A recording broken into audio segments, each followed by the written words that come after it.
All right, good morning. Good morning. We are live, and gosh, I'm at home. And I've got access to Wi-Fi, and the signal started off a bit funny, but okay, it looks like it's okay now. Hi, I can see that we've got a few people on already. Give me a wave. Let me know who's here. Good morning. It is 7:30 in the morning here in Newcastle. So we had daylight saving come into effect this just past weekend, and that means that it feels still like 6:30 in the morning for us. So it'll take us a few days to adjust. All right, so today what I'm going to do is, as some of you will remember, we went to the Hunter Wetlands a couple of weeks ago, and the signal was dreadful. It was a total bust. So I cut the stream short, and I took a lot of video footage. Hi Natasha, lovely to see you, welcome. So we did some video footage, and I confess that beautiful birds wandering around the water's edge, and really just sort of, you know, enjoying the environment there. But there is a little bit of the festival right at the end. Oops, which has just come into view. Hi Tish, good morning, and I think Lynn's here as well. Hi Lynn, good to see you. So yes, we took lots of beautiful video footage. Now, what the site is that we're going to see today is the Hunter Wetlands Centre, which is a small part of the Hunter estuary wetlands. Good morning, Matthew. How are you? Hi, Annette. Love your glasses. Oh, okay, my new glasses. Yeah, they're a bit blingy. I got them from Costco. So we have the Hunter Estuary Wetlands. Now that's a Ramsar site. So for anyone who doesn't know what a Ramsar site is, it's a convention that was established in 1971 in the city of Ramsar in Iran, and it's purely devoted to looking after wetlands environments. Rich is crawling past on the floor so he stays out of camera view. You might as well come back and say hi. So the Ramsar wetlands, actually Australia was the first country to sign up to it back in 1971. So that's a bit of an accolade for us. But the Hunter Wetlands was established in 1984, and then they're all saying hi to you. And then this Hunter Wetlands Centre, which we're exploring today, was added in 2002. It's a 45 hectare site, and it's just beautiful. It started out basically as, well, it's undergone several reinventions. Once upon a time it was a football field. Well, there were football fields in that area. 45 hectares is a rather big football field. It was also a dump. So it's undergone a whole lot of transformation to become what it is today, which is the beautiful wetlands environment. Hi Jay, good morning. So when my signal went down, we were just about to see the magpie geese being fed. Now, unfortunately, that had finished by the time that I started recording videos. So what I've done is right at the beginning of the video that you're about to see, hi Ronnie Lynn, how are you going?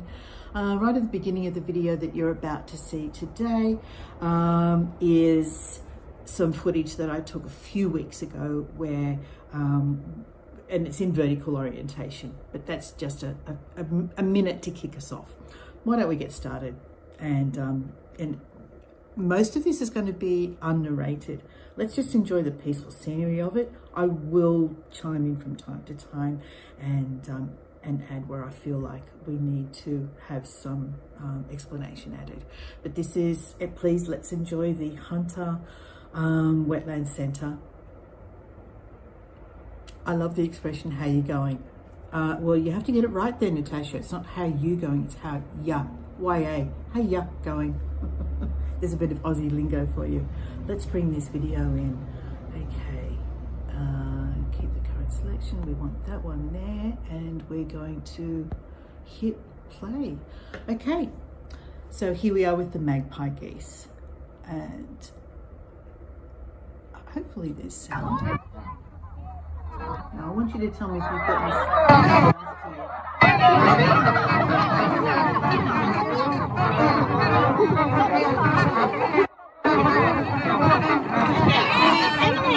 Magpie geese, they are Australian natives.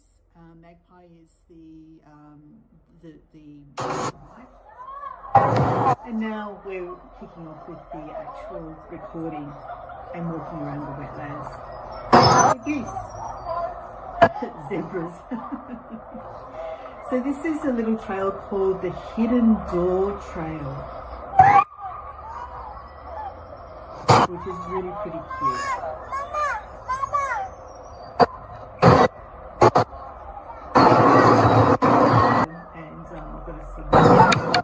Please tell me if this is if you're able to see this and hear this, okay?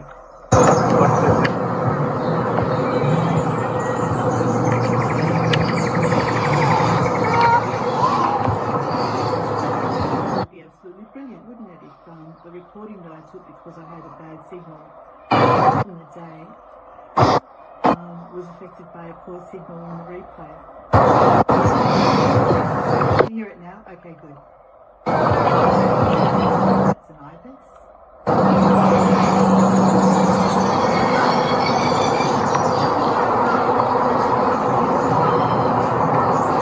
This is pretty cute for kids, just to get them engaged in the whole experience of the wetlands.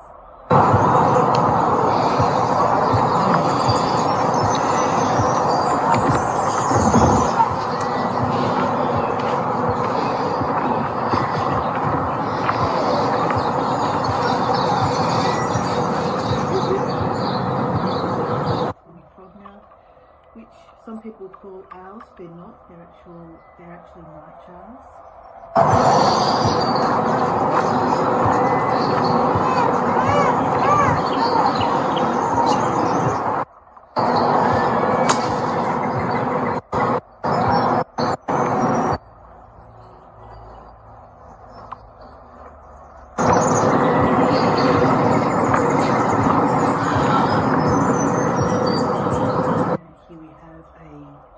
Welcome swallow.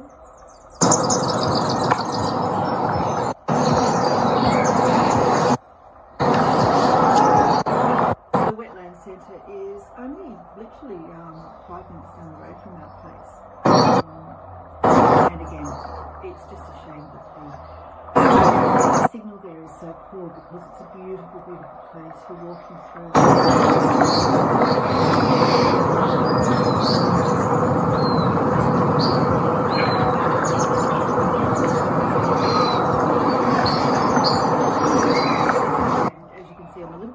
About closing the doors. I think it's a lovely experience for the kids to have that sense of what's behind this door.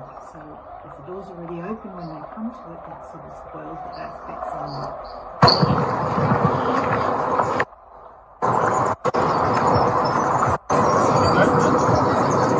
Spoonbill. These are all birds that visit the wetlands.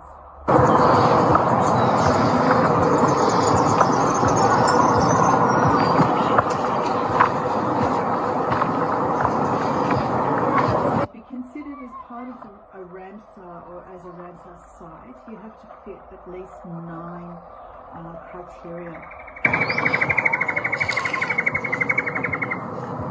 And 3 of those are to do with endangered species. So let me just remind myself what those are.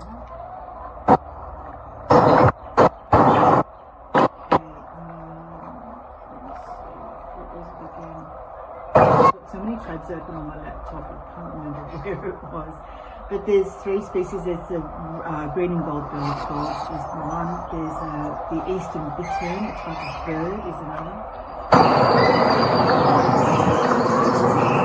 Are you losing the sound?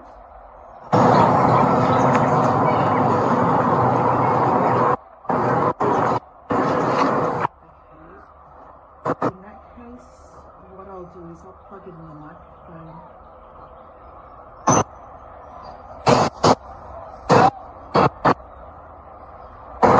see if this improves things. Bear with me. Plug in the microphone.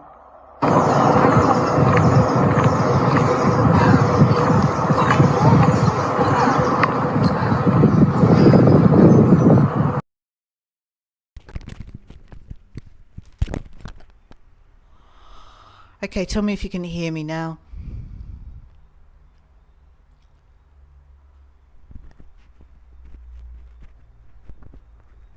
I don't hear the video from the video itself now that I've plugged the microphone in.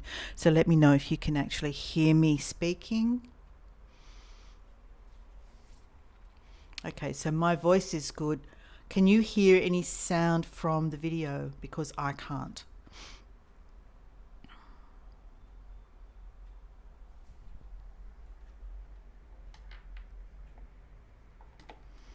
I may have to switch audio devices.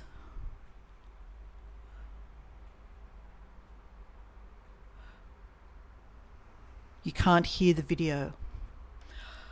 That's really frustrating, isn't it? Okay, what do we do? What do we do? I'd rather you hear the video.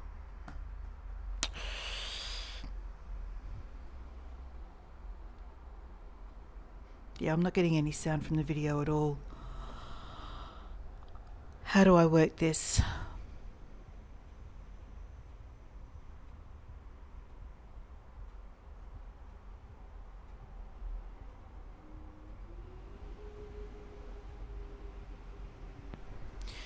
Well, we're seeing, that's one way we can do it, Tish, although the sounds of the birds are lovely as well. What we're seeing right there were the Eurasian coots, and now we're looking off to the right to see the second pond.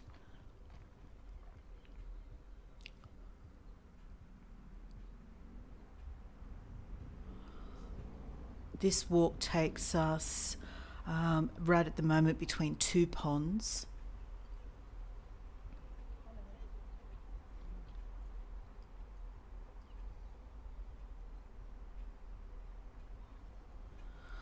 Looks like delivering a video in this way is going to take some practice on my part, isn't it?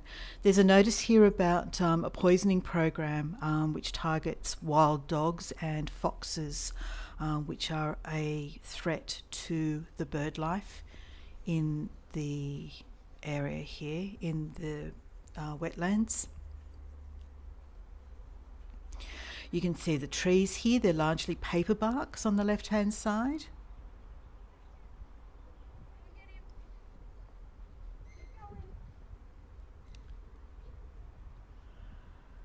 And then as we walk along the path, we reach the egret tower, and this overlooks a particular pond where egrets come to nest.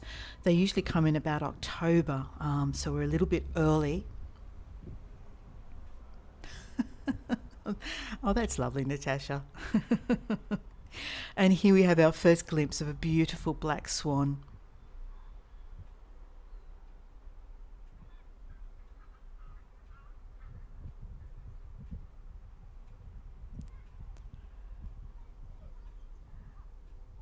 And what I was hearing at this point was all the squawking from the ibis, because there is a lot of ibis nesting in this particular pond as well. So this board here tells you a little about the egrets, and I should have paused and looked at it and read it, but I didn't.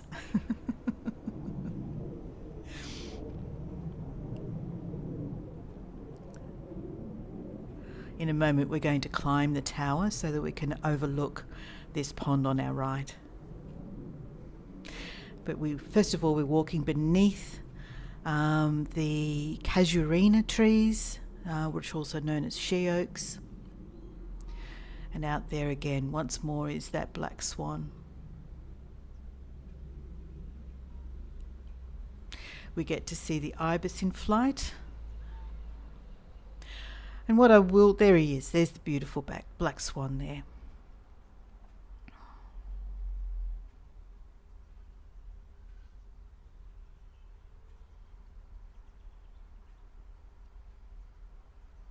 They're so gorgeous. I just love them. Look at that.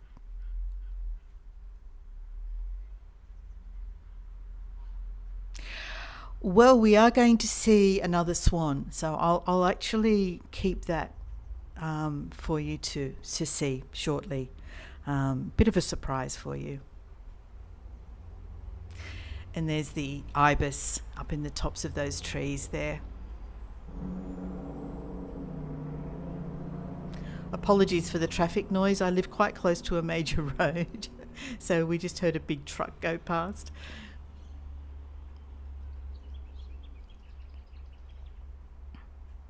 Bin chickens, Tish, yes, chickens in trees.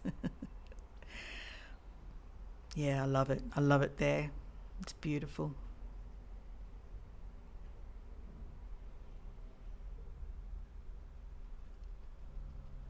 And here, I don't know if it's a he or a she, and I don't know if there is a difference in there. The difference in the appearance between a male and a female swan. So can't tell you if that's a male or a female, but just beautiful.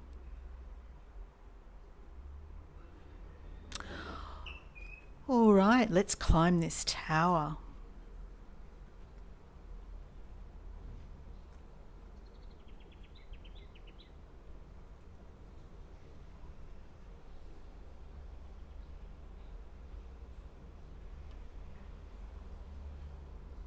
I don't know if that's a normal thing for chickens to do or not, Annette. Roosting in trees.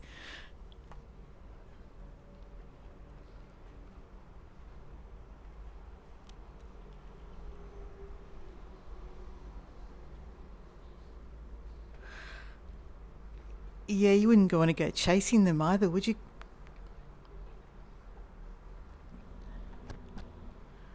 So I stepped aside here because there were people coming down the stairs.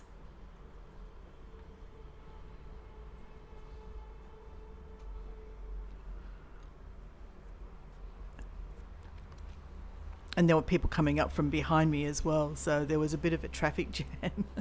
I cut that bit out of the recording. And we've got artworks by children when we get to the top level of the egret tower.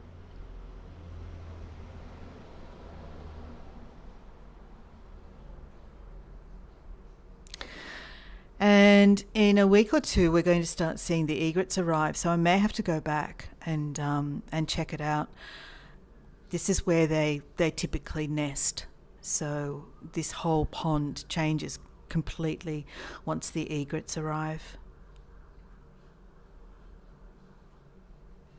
There's something like 212 different species of birds that either call this wetland home or migrate through it.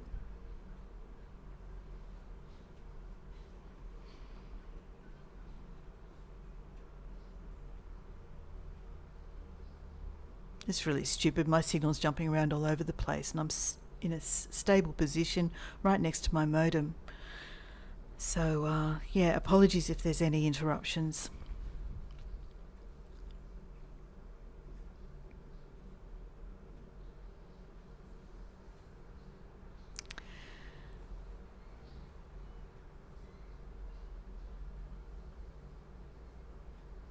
And the black swan was hiding at this point, just behind this bush on the left. So he was slightly out of view, he, she.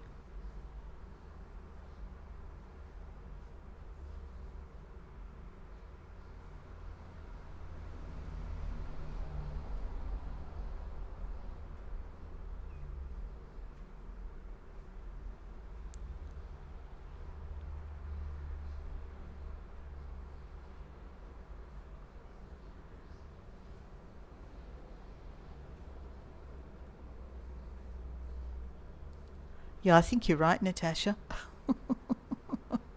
I think you're right. I just can't win on this one.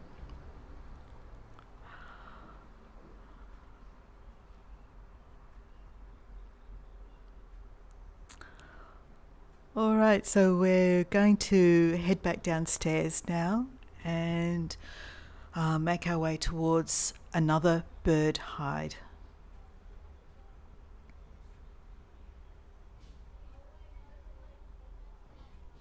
You can see all the children's artworks here adorning the interior of the tower. Very creative. I think that was a magpie goose.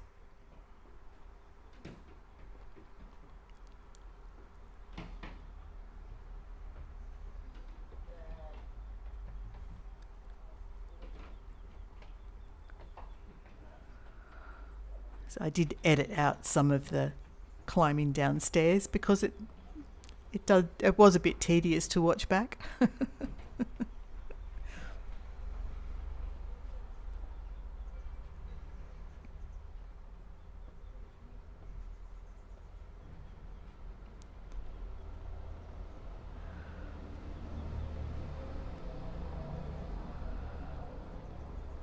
All right, so I was heading back in this direction at the same time as another group of people. So rather than sort of race them to the bird hide, I took a little bit of a detour and let them get ahead of me.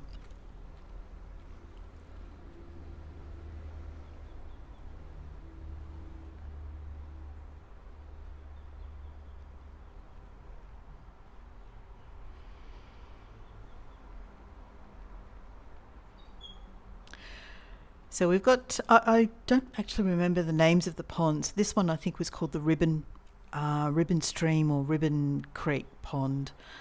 And the one on our right was, I think, was called the Melaleuca Pond. So they've all been given different names, which is obviously helps staff as well if they need to be directed to a particular location across the site.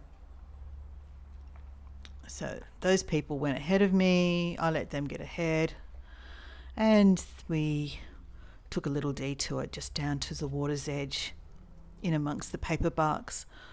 Really sort of swamp-like vistas here.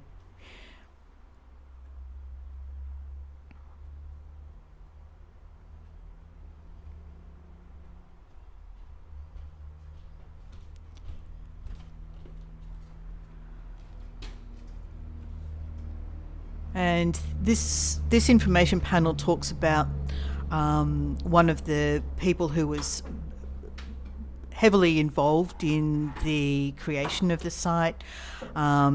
He was instrumental in helping with the irrigation or the flow, the natural flow of water.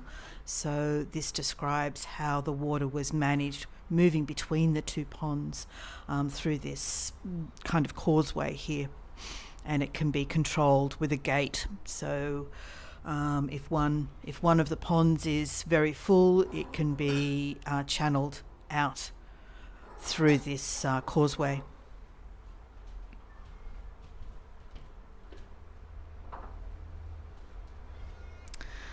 And here's the walkway to the bird hide. So I did have to wait a little while. There were some people in the hide, so we had to wait and let them finish before I was able to get a spot looking out over this pond here.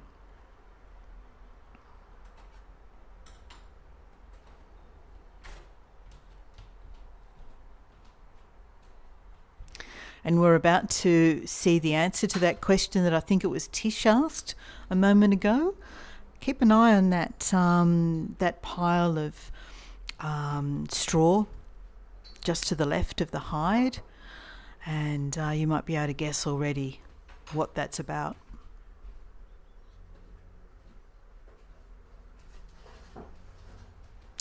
And there she is. Look at her.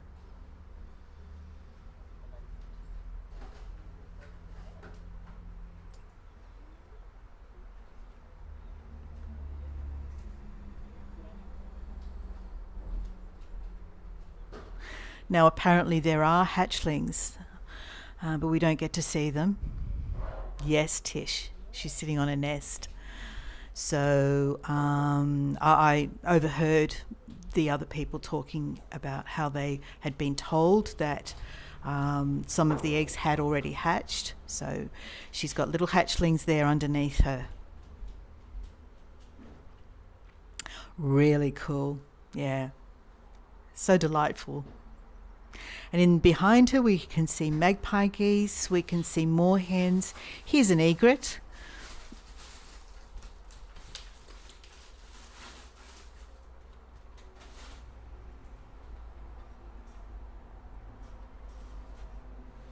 And lots of ducks in behind. I think there's 2 different kinds of ducks there. I think we've got mallards and Pacific black ducks in behind the egret. Looks like the egret might have just gone to try and catch something there.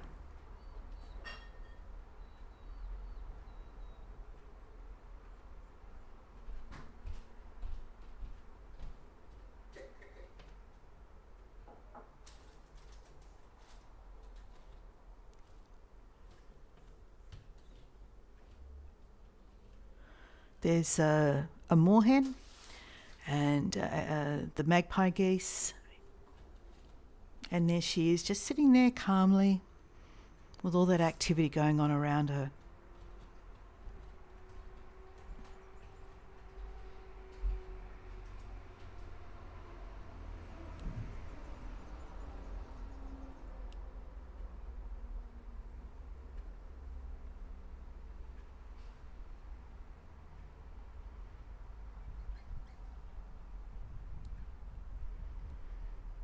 And it's a shame we don't have sound, because we actually heard the loud squawk of one of the moorhens, and that's what caused her to turn her head right at that moment.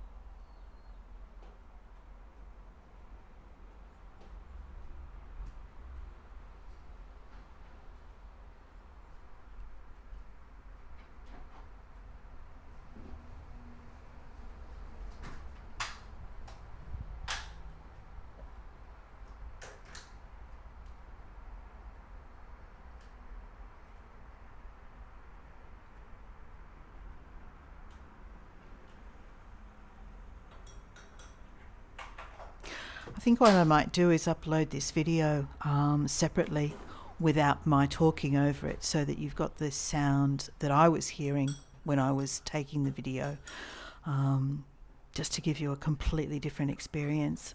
So you can have both. You can go back and watch the second one if you'd like to.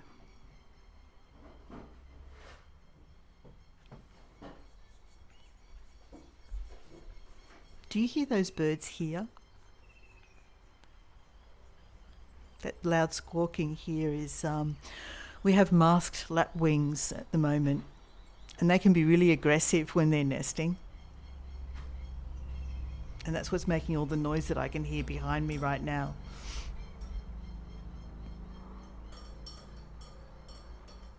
So we're off again. We're exploring the third pond. Over in the distance is a reminder that we are very close to just infrastructure with those high voltage wires in the background. But here's some more moorhens, and I think if we're lucky we're going to see a fairy wren just sort of fly briefly into the frame and then out again. So keep your eye open. Yeah, right there. There's a little fairy wren just landed in the middle of the picture, and then it's off again.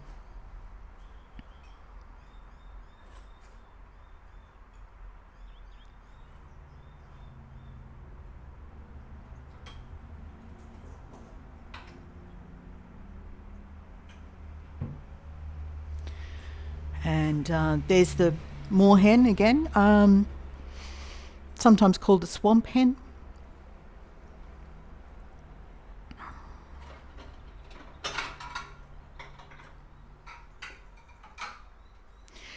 Yeah, I know, Annette. It's not coffee, it's tea. Annette says, I only hear Richard making coffee and breakfast behind you. I hope he saves you some.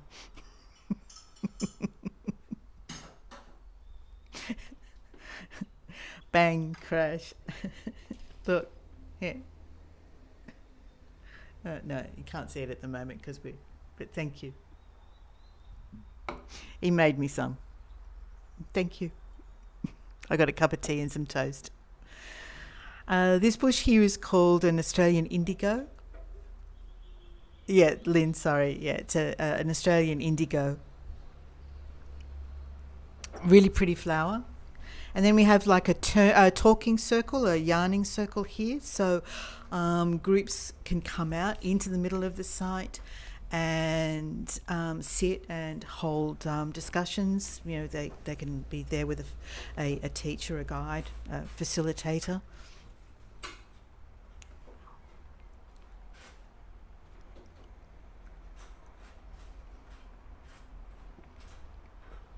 Definitely tea, Annette. We don't make coffee at home. We can't compete with the baristas. So there's another pond here, and this one was really loud. That's again the reason why I want to upload this video with the actual sound that I was hearing. But there are lots and lots of ibis out here, and the sound that they're making right at this moment is really loud. Lots of activity going on. Storytelling, that's right, a yarn, a story. It's not for knitting.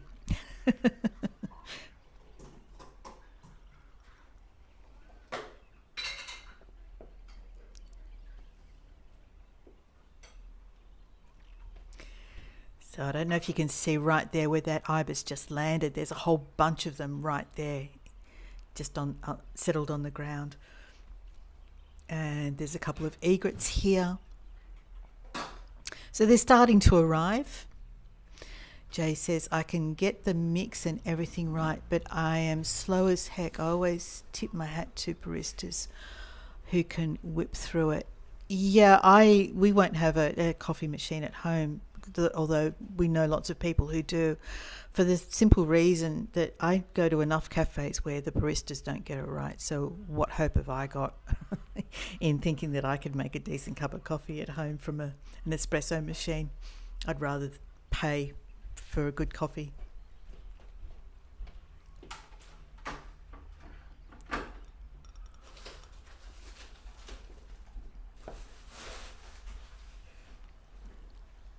And there's all those ibis.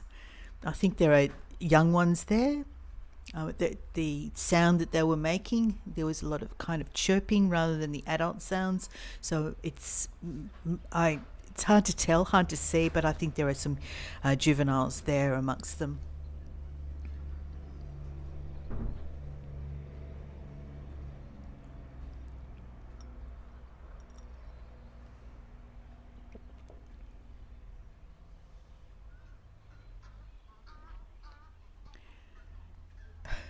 And it says, poor Lynn and Rich had to suffer through my coffee here. Though Richard did say the French vanilla creamer was life-changing. I remember that. Yes, that's right. It's because it's sweet. He does like sweet. I tried to get him away from sweet, but he does like sweet. That's what he liked about the French vanilla mix that you had there, Annette. So this is another hide, and this one is looking out onto an area where they believe the eastern bittern, that endangered bird, can be seen. But it's so well hidden in amongst the reeds that you don't even have a hope of seeing it. You would have to sit there for a long time, be very patient to have any chance of seeing it out there in amongst the reeds. And there's an image here, right there, showing how they sort of sit very quietly and still in amongst those reeds. Lynn says, I never made coffee at home until COVID made it a survival skill. Yeah, that's true too, Lynn. We tend to go for just the freeze-dried stuff, but I prefer tea at home.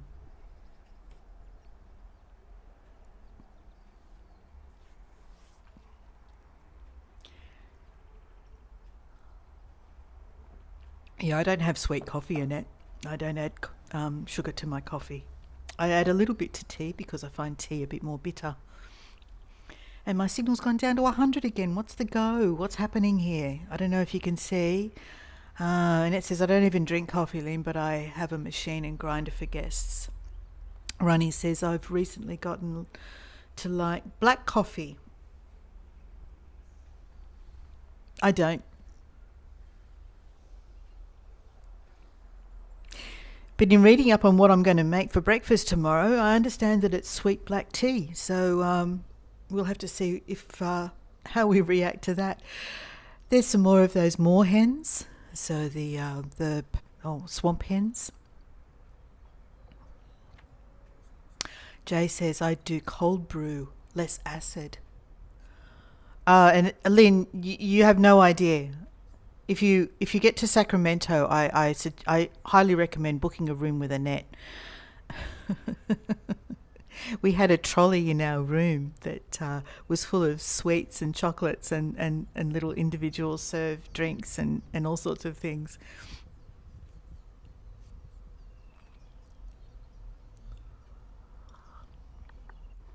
Ronnie, you need to try the Vietnamese iced coffee. It's so good. Made on condensed milk. That's sweet. And here we are. We're going to start looking up. We're going to look up at the treetops because how can you walk through a forest and not look at what's above you?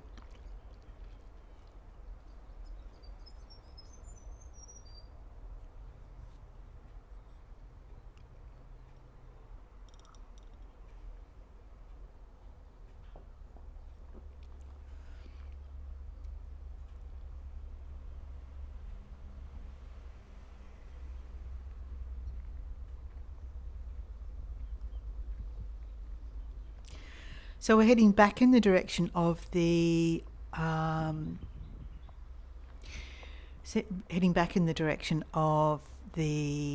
visitor centre now. It is lovely, Annette, it really is. It's so peaceful. And over this side, we were away from the people, even though it was an open day. It was free to access. The car park was a nightmare. Absolute chaos out in the car park. But once you got away from where the main activity was, it's still really peaceful. It was so beautiful.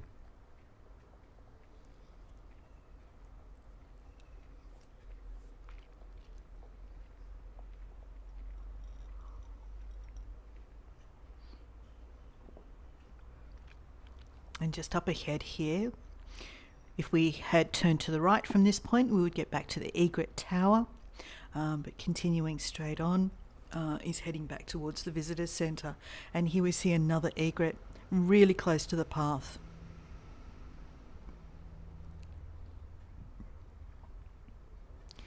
And as we patiently watch quietly the egret, who I'm sure is aware of our presence, we'll see another bird come into view in just a moment, trying to upstage the egret.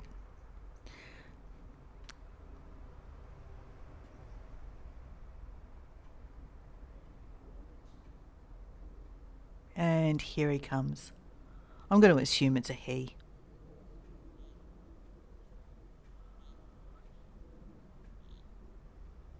Because we know she's a bit busy right now, don't we?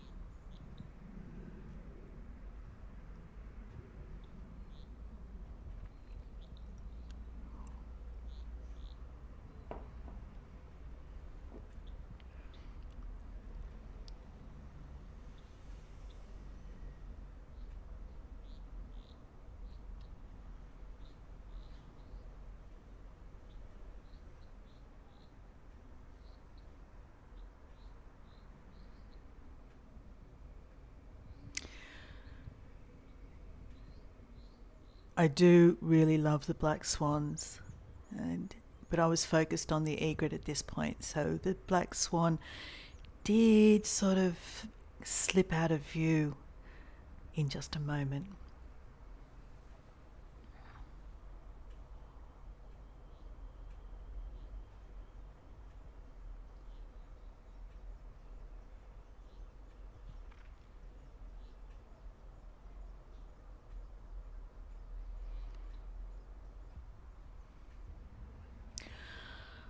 And here we are. We've finally, after after billing this as a spring festival, we actually finally go and explore it.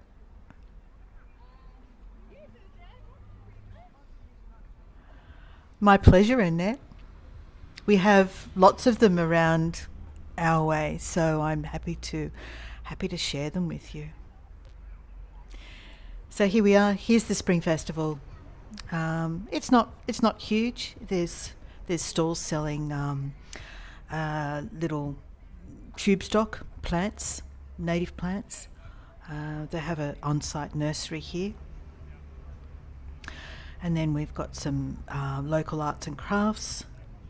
And this is where it's a real shame that we don't have sound, because there's music. There's music over here in that little little tent right there. There's music. So this is what we're missing right now. There's a guy on a guitar and he's playing away and we don't get to hear it, which is a real shame.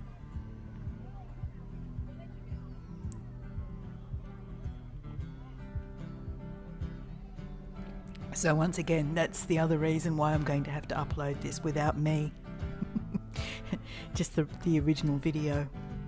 So I'll upload that to YouTube.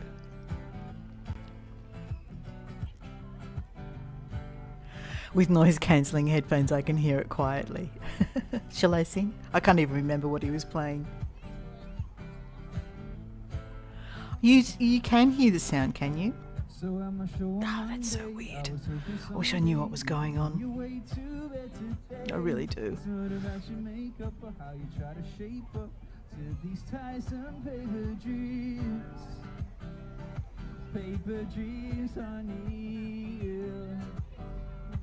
You can tell me what he's singing, because I can't hear a thing.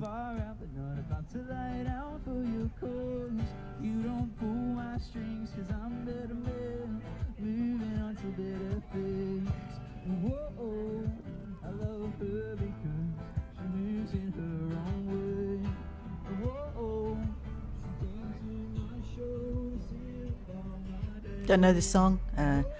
I seem to remember I did vaguely recognise it, but I couldn't tell you what it was. Okay, so we're going to have a little look at some of the Melaleuca flowers here. Is he single? Natasha asks. I didn't have an opportunity to ask.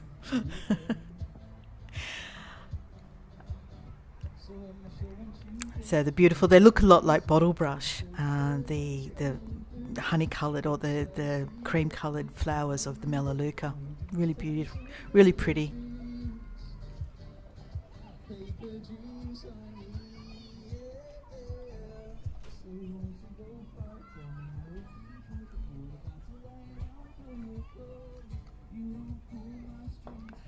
There we go. We can see a close-up of the Melaleuca flower there, and the pink leaves, the foliage.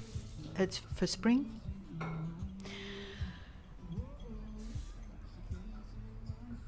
And so hang in there, guys. Don't know why it bounces around. The lady on the right was making jewellery, and the lady on the left had hand-painted pots and bowls, cups, that sort of thing.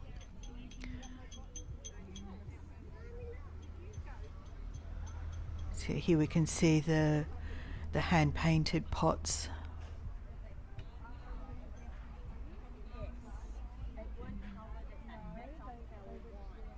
Oh, Annette, don't do that to our beautiful bottle brush. What a terrible comparison.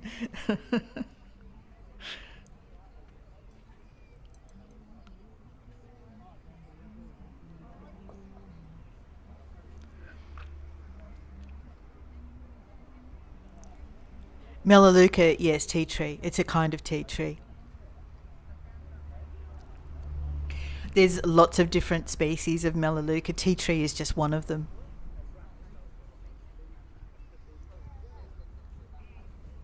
But not far from here, there is I believe there's a tea tree plantation not far from here.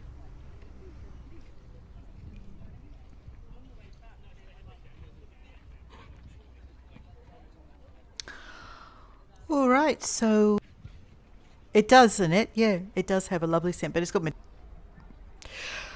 Anyone who comes to Newcastle, I would be happy to take them to this place. There's a coffee shop upstairs. Oh, to the plantation. I don't know if they have visitors at the plantation. I'll have to check it out. I'll have to look into it.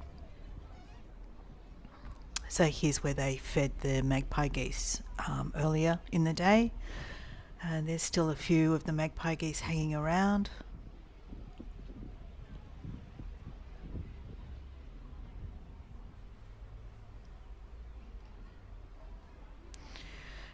And then there's an island in the middle of this pond where the magpie geese hang out. This is the local hang for the magpie geese over there. Underneath the casuarina trees. And we sometimes see the black swans over there as well. They do, Natasha, they get fed every day. They were critically endangered, and they've brought in other animals from other magpie geese from other parts of Australia to keep the gene pool healthy. So there's a breeding program, and they're very much being managed as a species here, looked after. This is a welcome swallow.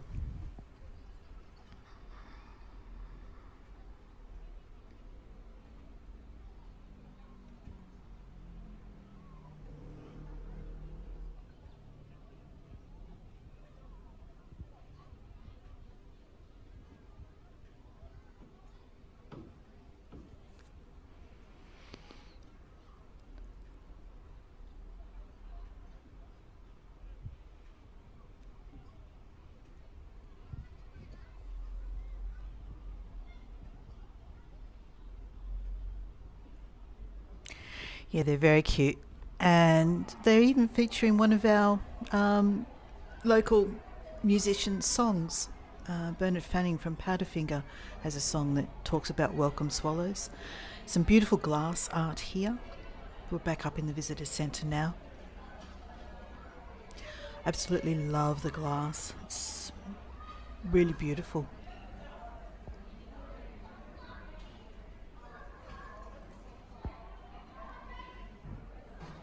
And then you can just see through the window there the veranda with tables where there's a cafe. You can get food here as well.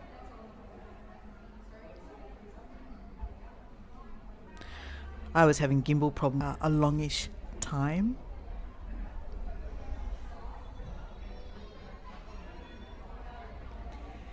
And then there were some pictures on the wall here. Natasha says, that's like sea otters in Canada. They were endangered because the fur trade wiped them out. But they were reintroduced and it was crazy successful. That's a good news story, Natasha.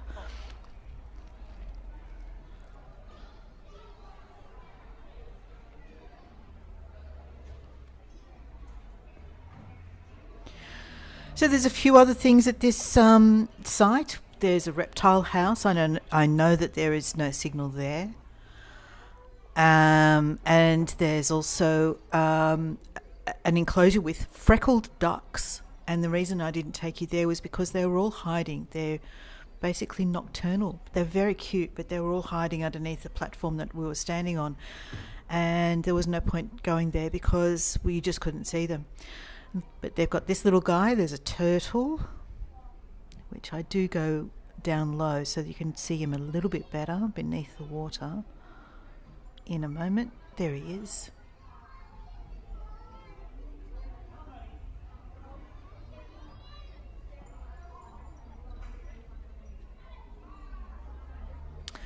And when I first arrived that morning, this guy was actually out from underneath his log and was over near his little pool.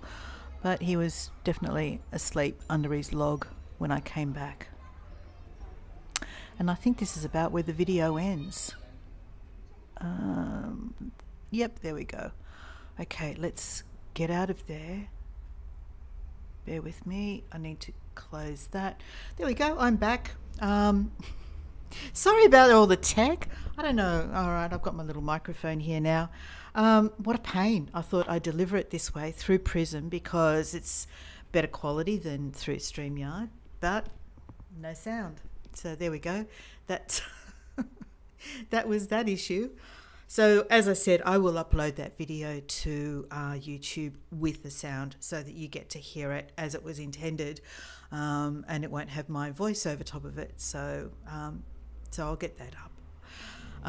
Thanks, Lynn. I'm glad you enjoyed it. It's a really beautiful place. I'd like to go back there, hopefully when the egrets are nesting, and see how different it looks, and also with fewer people as well. Hopefully we would see the magpie geese, and I can do a recording with them in too. It's fabulous improv. Yeah, I guess that's one way of looking at it. So thank you again for I think this is not the first time that you've helped me out with your encouragement and creativity in one of my presentations. It's all about teamwork, isn't it? Anyway, well, I've got some toast that's going cold here because I wasn't going to eat it and make crunchy noises while we were watching the video, because I think that would have been awful. Oh, the tea's sort of still warm. I've been drinking the tea very quietly in between talking. Get to my toast. So tomorrow morning I'm going to bring you it's about 15 minutes of our old video from Russia.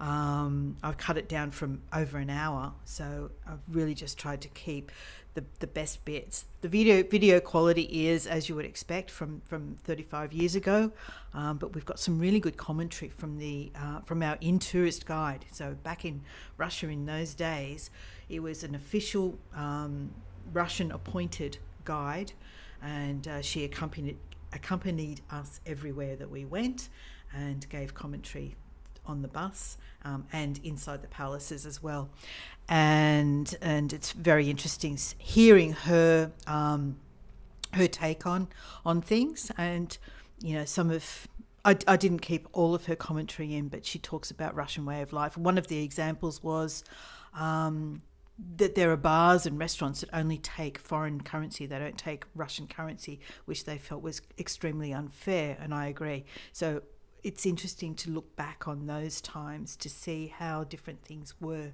back then. One example, of course, is that we were visiting Leningrad, and of course now it's St. Petersburg.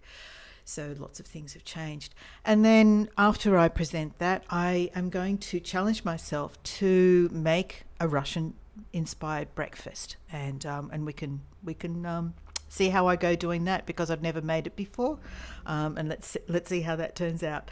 All right, so I'll catch you tomorrow for breakfast in Russia, and thank you so much for all your support. Thank you. I think that's Colleen. I just saw a notification from. Thank you for that. I really appreciate it. Very grateful. And now I'm going to get to my, don't know if you can see that, peanut butter and Vegemite toast. Okay. Thanks, everyone. Enjoy the rest of your day. Bye for now.